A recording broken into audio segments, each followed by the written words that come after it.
तो देखते हैं इस क्वेश्चन में पूछा गया है कि अंतर्राष्ट्रीय क्रिकेट परिषद यानी कि आईसीसी ने जून 2025 के लिए प्लेयर ऑफ द मंथ किसे चुना है। तो यहाँ पर देखते हैं, यहाँ पर एक महिला को भी चुना गया है और यहाँ पर एक पुरुष को भी चुना गया है। तो यहाँ पर दोनों का नाम बताना है।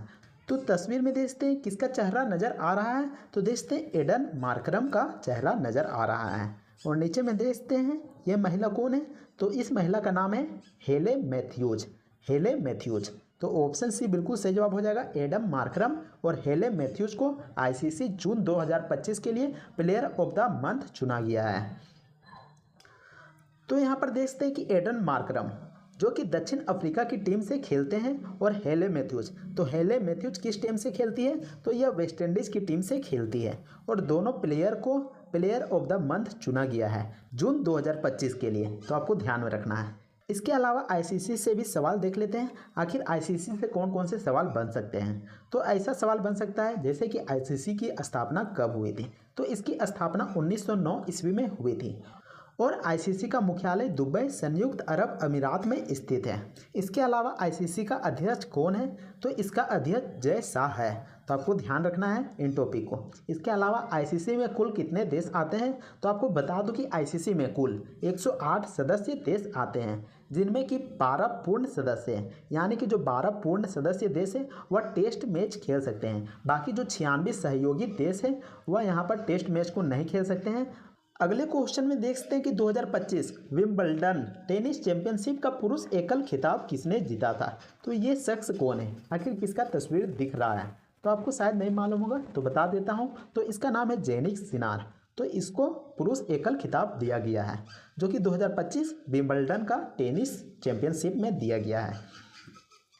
तो यहाँ पर देखते हैं कि विंबलडन 2025 पुरुष एकल का खिताब इटली के जेनिक सिनार ने जीता है और उन्होंने फाइनल में कार्लोस अल्कराज को हरा दिया था और खुद जीत हासिल किया था। तो आपको ध्यान में रखना है जेनिक सिनार ने किसको हराया था, तो कार्लोस अल्कराज को हराया था। और तस्वीर में देखते हैं कि विंबलडन जो कि यहाँ पर खेला जा रहा है जो लगभग टेनिस की ही तरह होता है। और यहाँ पर देखते हैं नेट लगा होता है और यहाँ पर हाथ में बैडमिंटन जैसा यहाँ पर ले लिया जाता है और बॉल को यहाँ पर मारा जाता है। तो इसी को हम यहाँ पर विंबलडन खेल कहते हैं। नेक्स्ट क्वेश्चन में देखते हैं कि हाल ही में कितने लोगों को राज्यसभा के लिए मनोनीत किया गया है। तो तस्वीर में देखते हैं द्रौपदी मुर्मू जो कि हमारे राष्ट्रपति हैं, उनका यहाँ पर तस्वीर दिया गया है। तो इन्हीं के द्वारा राज्यसभा के लिए मनोनीत किया गया है। तो कितने लोगों को किया गया है, तो इसका जवाब हो जाएगा 4 लोगों को किया गया है। ऑप्शन बी 4 लोगों को किया गया है। तो आखिर किन किन लोगों को मनोनीत किया गया है, तो उनका नाम बता देता हूं। तो यहाँ पर देखते हैं कि राष्ट्रपति द्रौपदी मुर्मू के द्वारा उज्ज्वल निकम जो कि एक वकील है उनको मनोनीत किया गया है। साथ ही साथ देखते हैं कि हर्षवर्धन श्रृंगला जो कि एक राजनयिक है उनको भी मनोनीत किया गया है। साथ ही एक इतिहासकार हैं जिनका नाम है डॉक्टर मीनाक्षी जैन, तो उनको भी मनोनीत किया गया है। और यहाँ पर अंतिम शख्स है, उनका नाम यहाँ पर है सी सदानंदन मास्टर जो कि केरल से एक शिक्षक है और सामाजिक कार्यकर्ता भी है। तो इन 4 लोगों को राष्ट्रपति द्रौपदी मुर्मू के द्वारा मनोनीत किया गया है। और आपको बता दूं कि राज्यसभा की जो सीट होती है 12 सदस्यों को यहाँ पर मनोनीत किया जा सकता है। तो 12 जो मनोनीत सीटें हैं वो अब भर चुकी हैं। अगले क्वेश्चन में देखते हैं कि जुलाई 2025 में भारत का नवीनतम यूनेस्को विश्व धरोहर स्थल किसे घोषित किया गया है। तो किसको घोषित किया गया है, तो इसका जवाब हो जाएगा मराठा सैन्य भूदृश्य को घोषित किया गया है। ऑप्शन सी बिल्कुल सही जवाब हो जाएगा मराठा सैन्य भूदृश्य को। तो देखते हैं कि मराठा सैन्य भूदृश्य जो कि भारत का 44वां यूनेस्को विश्व धरोहर स्थल बन गया है। तो अगर पूछा जाता है कि 44वां यूनेस्को विश्व धरोहर किसको बनाया गया है, तो इसका जवाब हो जाएगा मराठा सैन्य भूदृश्य को बनाया गया है। और इसमें शिवनेरी, रायगढ़, प्रतापगढ़, सिंहगढ़ और चिंजी किला जैसे किले यहाँ पर शामिल हैं। इसके अलावा यूनेस्को विश्व धरोहर स्थल की स्थापना कब की गई थी, तो इसकी स्थापना 1972 ईस्वी में की गई थी। अगर स्थापना पूछा जाता है तो 1972 सही जवाब हो जाएगा। नेक्स्ट क्वेश्चन में देखते हैं कि विंबलडन 2025 महिला एकल का खिताब किसने जीता है। तो किसने जीता है, तो इसका जवाब हो जाएगा option number C Iga Swiatek ने। तो देखते हैं ईगा स्वियाटेक का यहाँ पर तस्वीर दिया है। तो इसके द्वारा यहाँ पर विंबलडन 2025 महिला एकल का खिताब जीता गया है। क्वेश्चन में पूछा गया कि हाल ही में गज मित्र योजना किस राज्य सरकार द्वारा शुरू किया गया है। तो आपको बताना है कि कौन सा राज्य के द्वारा गज मित्र योजना शुरुआत किया गया है। तो इसका जवाब हो जाएगा असम राज्य के द्वारा किया गया है, असम सरकार के द्वारा किया गया है। तो देख सकते हैं यहाँ पर असम का सीएम है, तो सीएम का क्या नाम है आपको हमें कमेंट करके ज़रूर बताना है कि असम राज्य का सीएम का क्या नाम है।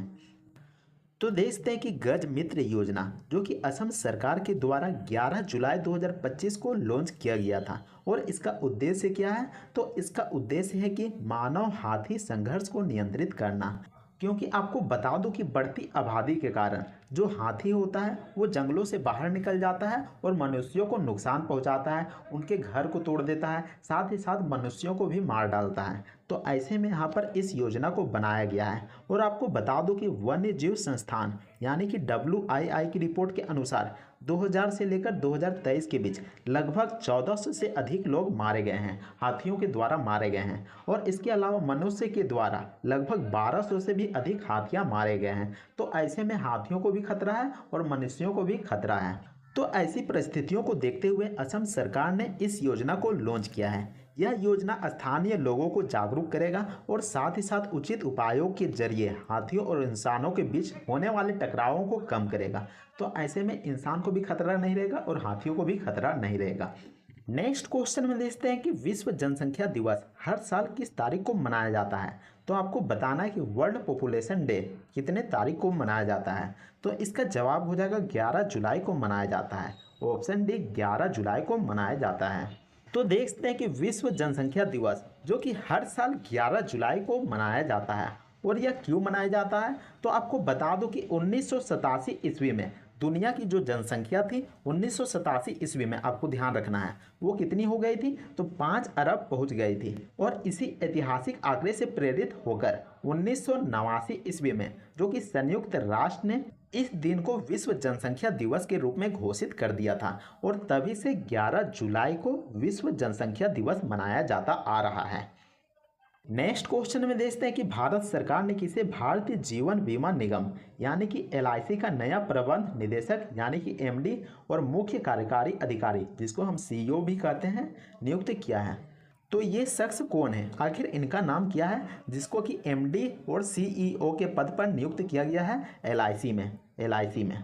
तो इसका जवाब क्या हो जाएगा, तो इसका जवाब हो जाएगा option number C R Doraiswamy को, ऑप्शन C। तो यहाँ पर देखते हैं कि भारत सरकार ने R दोराईस्वामी को भारतीय जीवन बीमा निगम यानी कि LIC का नया प्रबंधक निदेशक MD और CEO के पद पर नियुक्त किया है। और यह नियुक्ति कब की गई थी, तो 15 जुलाई 2025 से प्रभावी रहेगी।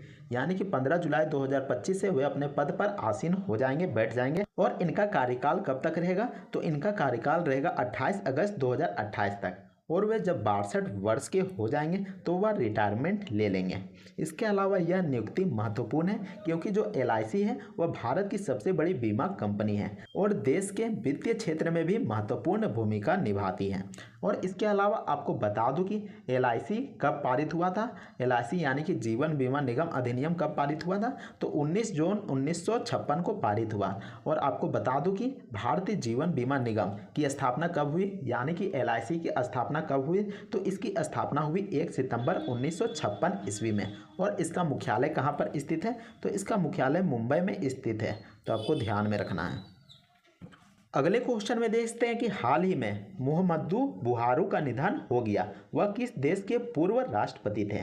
तो देखते हैं कि मुहम्मदू बुहारू का यहाँ पर फोटो दिया गया है, तो वह किस देश से बिलोंग रखते थे और इसका हाल ही में निधन हो गया है। तो इसका जवाब हो जाएगा नाइजीरिया देश से बिलोंग रखते थे। और आपको बता दूं कि हमारे देश के माननीय प्रधानमंत्री नरेंद्र मोदी जी के द्वारा इनको ट्वीट करके श्रद्धांजलि दिया गया था। तो यहाँ पर देखते हैं कि मोहम्मद बुहारू जो कि नाइजीरिया के पूर्व राष्ट्रपति थे और इसके अलावा एक समय के सैन्य शासक भी थे। और उनका निधन 13 जुलाई 2025 को हो गया। और उनका उम्र कितना था, तो 82 वर्ष के वे हो गए थे। इसके अलावा वे लंबे समय से स्वास्थ्य समस्याओं से भी जूझ रहे थे और उनका निधन लंदन के एक अस्पताल में हो गया जब वे लंदन के अस्पताल में भर्ती थे।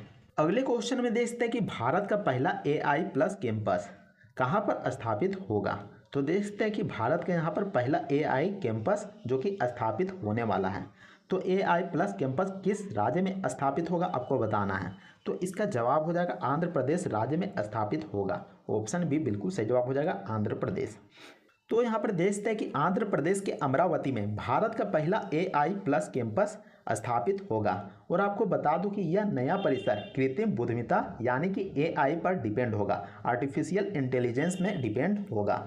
और 2017 में प्रवेश होने की उम्मीद है, यानी कि स्टूडेंट 2017 में इसमें एडमिशन ले पाएंगे। और इसका बजट 1000 करोड़ रुपया रखा गया है, यानी कि यह परियोजना जो बनाया जा रहा है 1000 करोड़ के बजट के तहत बनाया जा रहा है, तो आपको ध्यान में रखना है।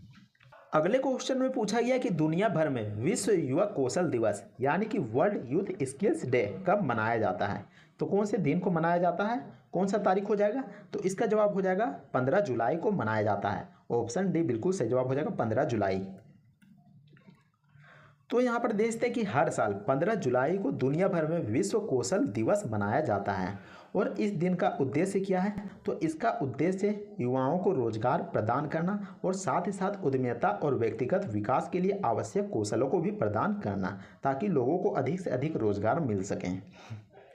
नेक्स्ट क्वेश्चन में देखते हैं कि कर्नाटक बैंक ने किसे अंतरिम प्रबंध निदेशक और मुख्य कार्यकारी अधिकारी यानी कि MD और CEO नियुक्त किया है। तो किसको नियुक्त किया है, तो इसका जवाब हो जाएगा राघवेंद्र श्रीनिवास भट्ट को नियुक्त किया है, ऑप्शन बी।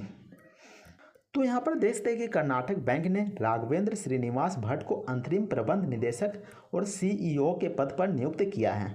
और आपको बता दूं कि 16 जुलाई 2025 से यह प्रभावी रहेंगे, यानी कि अपने पद पर बैठ जाएंगे। और आपको बता दूं कि 3 माह तक यह अस्थायी रूप से CEO के पद पर नियुक्त रहेंगे। तो यहाँ पर देखते हैं इनका तस्वीर दिया गया है, तो यही भाई साहेब है राघवेंद्र श्रीनिवास भट्ट जी। नेक्स्ट क्वेश्चन में देखते हैं कि भारत में सबसे पहले किस राज्य ने क्रूज भारत मिशन से जुड़ने का गौरव हासिल किया। तो किस राज्य को सबसे पहले जोड़ा गया क्रूज भारत मिशन में, तो इसका जवाब हो जाएगा गुजरात राज्य को जोड़ा गया, ऑप्शन ए गुजरात राज्य को जोड़ा गया। यहाँ पर देखते हैं कि गुजरात राज्य जो कि क्रूज भारत मिशन से आधिकारिक तौर पर जुड़ने वाला भारत का पहला राज्य बन गया है। और यह मिशन केंद्र सरकार की पहल है। तो यह मिशन जो कि केंद्र सरकार के द्वारा लॉन्च किया गया है। और इसका उद्देश्य क्या है, तो इसका उद्देश्य है कि वैश्विक स्तर पर क्रूज पर्यटन तंत्र विकसित करना, यानी कि क्रूज के माध्यम से पर्यटकों को अपनी ओर आकर्षित करना और क्रूज पर्यटन तंत्र को बढ़ावा देना। इसके अलावा गुजरात की 2340 किलोमीटर लंबी समुद्री सीमा जो कि नर्मदा साबरमती जैसी नदियों इसकी समुद्री पर्यटन हब बनने में मदद करेगी। तो इससे क्या होगा, तो इससे यह होगा कि गुजरात की जो लंबी तट रेखा है, जो समुद्री तट रेखा है, वो सीमा है जिसमें कि नर्मदा नदी आता है, साबरमती नदी आता है, उसके पर्यटन तट हब बन जाएंगे और उसमें यात्री लोग क्रूज की मदद से वहां पर घूमने जा सकेंगे। तो उसी को यहाँ पर समुद्री पर्यटन में बढ़ावा देने की बात की जा रही है। अगले क्वेश्चन में देखते हैं कि विश्व अंतर्राष्ट्रीय न्याय दिवस कब मनाया जाता है। तो किस दिन को विश्व अंतर्राष्ट्रीय न्याय दिवस के रूप में मनाया जाता है, तो इसका जवाब हो जाएगा 17 जुलाई को मनाया जाता है, ऑप्शन बी 17 जुलाई को विश्व अंतर्राष्ट्रीय न्याय दिवस मनाया जाता है। तो यहाँ पर देखते हैं कि विश्व अंतर्राष्ट्रीय न्याय दिवस जो कि प्रतिवर्ष 17 जुलाई को मनाया जाता है। और यह क्यों मनाया जाता है, तो इसमें न्याय, उत्तरदायित्व और मानवाधिकारों की सार्वभौमिक भावना का उत्सव है, यानी कि इसके तहत लोगों को न्याय मिलता है, साथ ही साथ मानव का जो अधिकार है उसकी भी रक्षा किया जाता है विश्व अंतर्राष्ट्रीय न्याय के माध्यम से। और इसका उद्देश्य यहाँ पर देखते हैं अंतर्राष्ट्रीय अपराधों के विरुद्ध वैश्विक स्तर पर न्याय सुनिश्चित करना, यानी कि मान लीजिए कि 2 देशों के बीच यहाँ पर लड़ाई हो जाती है तो अंतर्राष्ट्रीय हो गया, तो ऐसे में उनको यहाँ पर न्याय दिलाना। इसके अलावा युद्ध पीड़ितों, विस्थापितों और अत्याचार सहने वालों को भी न्याय दिलाता है। और जैसा कि मैंने बताया कि मानव के अधिकारों की भी रक्षा करता है, विभिन्न संस्थानों की भूमिका को सुदृढ़ भी बनाता है और दोषियों को जवाबदेही तय कर, यानी कि अगर कोई दोषी पाया जाता है तो उसको आरोपित तय कर दिया जाता है और विश्व में शांति और स्थिरता भी कायम किया जाता है। तो विश्व अंतर्राष्ट्रीय न्याय के अंतर्गत ये सभी चीज़ों को ध्यान में रखा जाता है। तो उम्मीद करते हैं कि आपको यह वीडियो पसंद आया होगा। अगर वीडियो पसंद आता है तो वीडियो को लाइक कीजिएगा और चैनल को भी जरूर सब्सक्राइब कर लीजिएगा।